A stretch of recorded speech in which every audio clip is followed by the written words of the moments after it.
Well, back to some money business, specifically how the president's budget proposal will impact local residents and federal workers. We're back on the Hill now with D.C. Congresswoman Eleanor Holmes Norton. Congresswoman, good morning. Good to see you. Good morning, Allison. Tell me the big picture for the District of Columbia with the president's budget. Good news? Well, not so good for federal workers, although the president gives them a slight increase, taking them out of the freeze. For the district, the way you judge it is on policy terms and on money terms. Let's look at money first.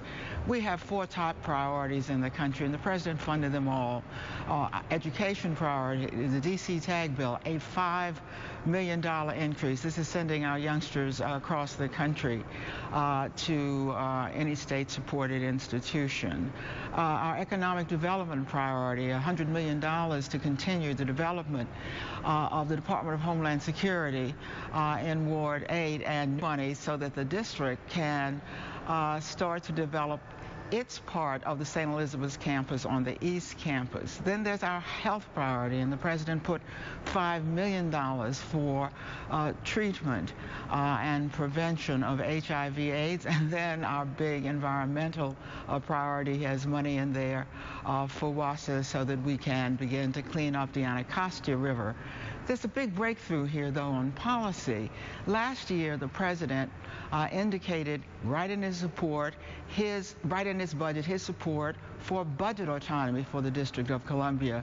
When I was invited by the president to sit in his box at the Martin Luther King concert this year, I asked him to go further in a conversation with him. I thanked him for what he did last year, but asked him, in light of a bill by Darrell Issa, the chairman of the committee with jurisdiction over the district that would give us budget autonomy, if he would work with us, not just be for budget autonomy, but work with us in the Congress to get budget autonomy. Not only did he say yes, that is in his budget, moving us, I think, a step further than we were even last year toward budget autonomy. Very important. The president also did something else.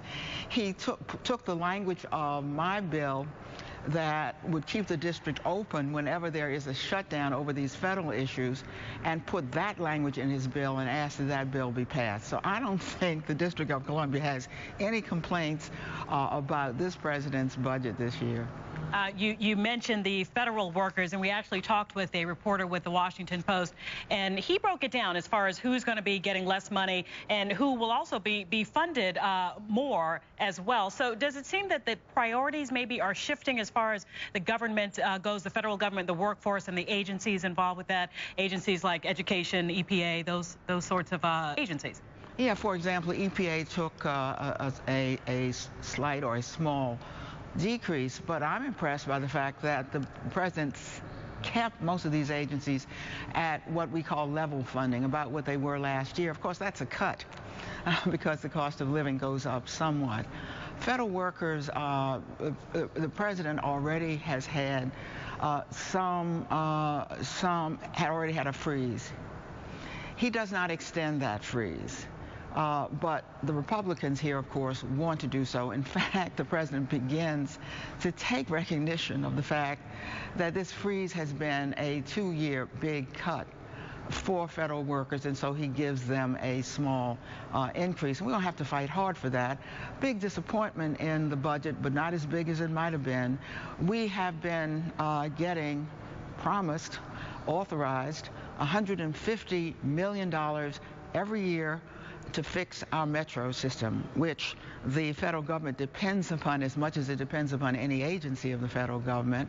The president puts $135 million rather than the full $150 million in his budget this year. What the president is doing, even when we see that he doesn't put as much money in his budget as some of us would like, we do see that he is trying to spread the burden. He's trying to get us out of what the Republicans have done, which is to do only slash and burn, recognizing that we have now a good recovery, and we could send it right back down if we don't harness it with at least some measure of growth. There's going to be on the House floor, beginning today, a surface transportation bill. He has money in his budget for what people across the country have been waiting for, money to finally reauthorize surface transportation for mass transit and for road bridges. Congresswoman Eleanor Holmes Norton coming to us live from the Hill. Thank you for spending part of your morning with us.